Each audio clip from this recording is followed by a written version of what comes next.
Ndayishimiye réélit comme candidat lors du congrès des CNDD-FDD au Burundi le 26 avril 2027. Bonjour, bonsoir. Nous vous saluons de partout où vous nous suivez. Nous, c'est Analysons Congo. Nous venons ce matin, ce soir, c'est l'heure, c'est le temps pour analyser, parler et partager avec vous. Alors, hier le 26, aujourd'hui nous sommes le 27. Hier le 26, il y a eu un événement au Bujumbura. Bujumbura qui est la capitale économique du Burundi, car la capitale politique c'est Gitega. Et le Burundi, qui a une partie grande, une partie politique comme l'UDPS du Burundi, comme une plateforme grande qui est les CNDD-FDD. C'est le parti cher à Ndayishimiye. Il devait passer au congrès, c'est-à-dire choisir et élire qui va être les candidats pour les prochaines élections, puisqu'il y a élection en 2027 du Burundi. Ça nous intéresse puisqu'il y a une très forte dynamique et j'aimerais à ce que vous m'écoutiez. Asseyez-vous. Lors de ces congrès-là, qui avait comme objectif de choisir ou d'élire qui va être le candidat pour le second mandat. Déjà, il y avait trop de tensions entre Ndayishimiye et le président de son parti. Alors, si nous pouvons essayer un peu de comprendre et si nous pouvons nous expliquer un peu pour permettre à ce que les gens comprennent. Alors, le président ou le secrétaire, plutôt le secrétaire général de son parti qui s'appelle Révérien Ndikurio plutôt. Révérien Ndikurio, qui est comme les Kabouya, était d'abord au Parlement. Et il avait démissionné pour revenir au niveau du parti, puisque celui-ci, il voulait se placer aussi comme candidat pour les élections du Congrès, afin de dire qu'il va être président. Et dans plusieurs discours que j'ai suivis de cet homme, il ne faisait que dire ce qu'il va être, et quand il va conduire, il ne parlait pas au nom du gouvernement. À part ça, lui, d'abord, il est en discorde avec Ndayishimiye.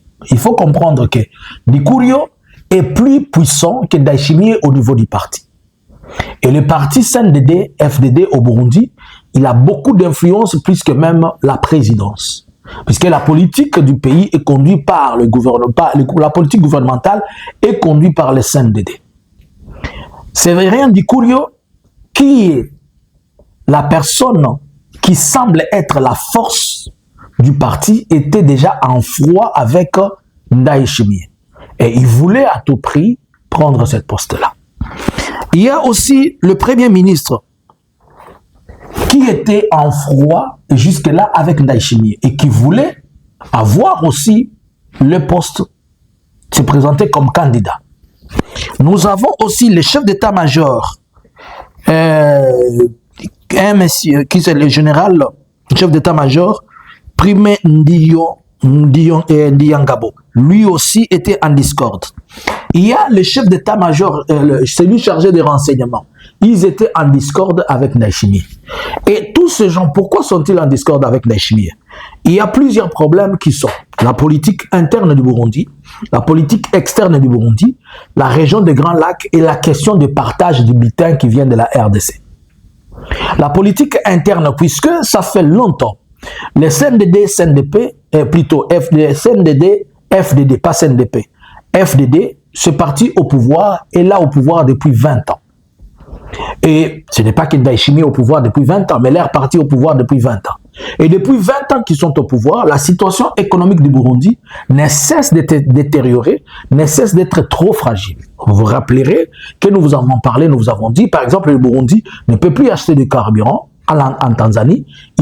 La Tanzanie ne peut plus le livrer directement, mais la Tanzanie, le Burundi achète le carburant de la Tanzanie au travers d'autres personnes. C'est pourquoi il utilise la frontière, la Christo, c'est-à-dire la Tanzanie vers Uvira, et de Uvira au port de Kalundu vers la frontière de Gatumba, et de Gatumba, ils entrent dans leur territoire. Cela handicape à la fois, il y a perte de la monnaie burundaise, elle a perdu sa valeur, il y a un manque de devises sur le marché, un manque de produits de première nécessité croissant dont on ne peut pas parler. Sur le plan sécuritaire, le Burundi est en froid avec beaucoup de ses voisins. Il est en froid avec la partie de la RDC à cause de la guerre qu'il y a sur l'axe Uvira, comme vous le savez. Du côté de la frontière rwandaise, la frontière elle est aussi fermée puisqu'ils sont toujours en guerre. Et Sévérien Ndikurio était en train de dire qu'il devrait se parler avec ses frères des FPR, c'est-à-dire les autres politiciens, le groupe politique des FPR, ils devaient discuter. Alors que la vision de Ndayishimiye, ce n'est pas de discuter. Pourquoi? Je vais vous l'expliquer. Je continue d'abord pour que vous compreniez. L'autre malaise, le fond du problème, c'est le partage de butin qui vient en RDC. 2 grands butins viennent de la RDC. Les payes de militaires. Vous savez que tout l'argent que Félix paye en Ndayishimiye, les militaires ne voient pas cet argent. L'état-major ne voit pas cet argent. La primature non plus ne voit pas cet argent. L'argent va directement dans les poches de Ndayishimiye et d'Angélique, sa femme. Ce sont les 2 qui gèrent. Au niveau interne, le militaire se plaint et le militaire ne veut plus aller en opération à cause de tout ça. Vous vous rappellerez, la dernière fois, il y a eu un incident où une station ou bien un dépôt de munitions avait pris feu et les porte-paroles du gouvernement militaire avaient dit que c'était un incident dû à l'électricité. Mais plus tard, une semaine après, quelques jours après, Ndayishimiye qui va prendre parole et va dire que dans cet entrepôt, il n'y a pas de courant, il n'y a pas d'électrification. C'est là, il était en train automatiquement de contredire la version de l'état-major de l'armée, sachant que lui-même est un militaire. Cela sous-entend déjà le discorde qu'il y a entre eux, cette façon de comprendre les choses. Bon, vous allez vous rappeler qu'au Burundi, Ndayishimiye entretient et à la fois les FDLR, qui sont là, il les entretient, il les prépare, et à la fois Jean-Luc Abiyarimana qui est en train de former ses militaires là-bas, l'enfant d'Abiyarimana sous la bénédiction de Félix, et qui sont en train de les déployer dans le haut plateau. Vous allez aussi vous rappeler que Kayumba Nyamwasa aussi est en train de former ses militaires, et la Tanzanie lui donne un épaule. Par ailleurs, la Belgique, pourquoi je dis il y a l'odeur de la Belgique? Puisque la Belgique aurait fourni presque 5000 drones au Burundi au courant de ces temps qui sont passés. Et au courant de cette semaine passée, le Burundi a déployé au moins 350, entre 300 et 320 drones qui étaient montés sur des camions de drones. Il les a déployés sur l'axe Bujumbura et l'axe Gitega et sur les frontières du Rwanda. Pourquoi? Puisque la Belgique veut que le Burundi attaque le Rwanda, mais en passant par 2 axes. C'est pourquoi les combats sont continuels, les bombardements sont continuels dans le haut plateau, puisqu'ils doivent récupérer le haut plateau de Minembwe pour faire des opérations descendant sur Bukavu, voir comment ils peuvent descendre, puisqu'il est impossible de faire la guerre si les positions en hauteur sont toujours prises. Et le Burundi veut d'abord récupérer les positions en hauteur avec la FARDC pour voir comment ils peuvent descendre jusqu'à vers Bukavu.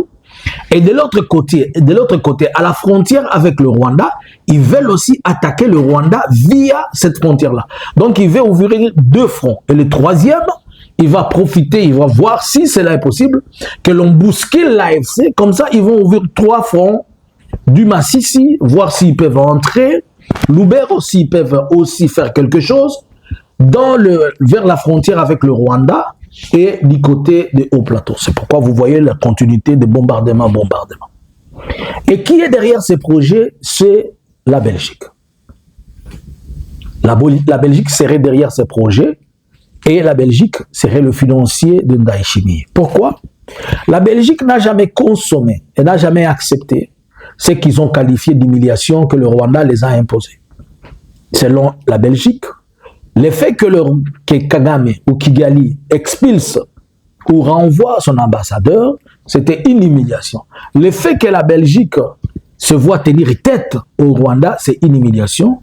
Et la Belgique est maintenant en train de planifier comment il doit shut down le gouvernement du Rwanda, notamment shut down Kagame. Mais là où ça se complique, Ndayishimiye a reçu un message clair de 2 présidents africains qui sont aussi membres de l'EAC. Il s'agit de Ruto ainsi que les vieux M7 qui lui ont dit ce que tu es en train de faire, tu vas les payer trop cher. En moins de 3 jours, si tu provoques cette guerre, tu ne seras plus là-bas, là où tu es. Alors c'est comme ça que si Ndayishimiye était remplacé par une autre personne, cette autre personne viendra avec une vision réformateur et une vision demandant à ce que les choses puissent s'apaiser, puisque tout le monde veut avoir quand même une bonne suite de continuité, une bonne suite dans le pays. Si vous regardez toutes les sorties de Ndayishimiye, ce sont des sorties qui sont considérées comme les sorties de Félix. Une fois, la population était en train de se plaindre, disant qu'il n'y a pas à manger dans le pays. Et Ndayishimiye qui s'est dit, mais vous êtes en train de vous plaindre qu'il n'y a pas à manger. Moi, j'ai tant de réserves, je suis 22 000 tonnes de pommes de terre. Et si vous voulez comprendre, regardez la santé de mes enfants, puisque tous ces enfants sont presque obèses. Et pour lui, il réfère la santé de ses enfants comme étant la santé de la nation, pour dire que quand vous êtes gros, c'est pour Ndayishimiye, c'est que vous êtes en bonne santé. Ça, c'est selon Ndayishimiye. Alors, il répond tout le monde comme il veut. La fois passée, vous avez suivi, il avait dit au Burundi que plus vous étudiez, vous devenez idiot. C'est-à-dire, même au niveau interne, Ndayishimiye a des problèmes. Alors, la Belgique ne veut pas que Ndayishimiye quitte, puisque ces projets-là doivent être exécutés par Ndayishimiye. Mais toute la question, la Belgique, elle vise seulement à embrasser la région. Elle ne vise pas, puisqu'on sait que le Burundi n'a pas capacité de pouvoir attaquer le Rwanda et réussir ou bien gagner la guerre au Rwanda. C'est pratiquement impossible. Et ils savent. Bien que pour le moment, ils ont aligné 50 000 hommes qui sont en train de préparer pour ça, mais ça va être compliqué puisque le Rwanda n'aimerait pas être le premier à attaquer, mais le Rwanda cherche à avoir raison qu'il soit taquiné ou provoqué. Bien qu'ils ont toujours eu les combats internes entre eux qui ne se disent pas, mais ce fait que l'on veut allumer ne va pas se limiter seulement au Rwanda et au Burundi, ça va embraser toute la région. Comment? Le Rwanda a des alliés tels que l'Ouganda, il a des alliés tels que le Kenya, il a des alliés, une partie de la RDC. Par ailleurs, le Burundi a la RDC comme allié, le Burundi a la Tanzanie. Il y a une partie des Sud-Africains qui sont derrière ces projets aussi. Et il y a une partie des Angolais qui sont avec Félix, qui sont derrière ces projets.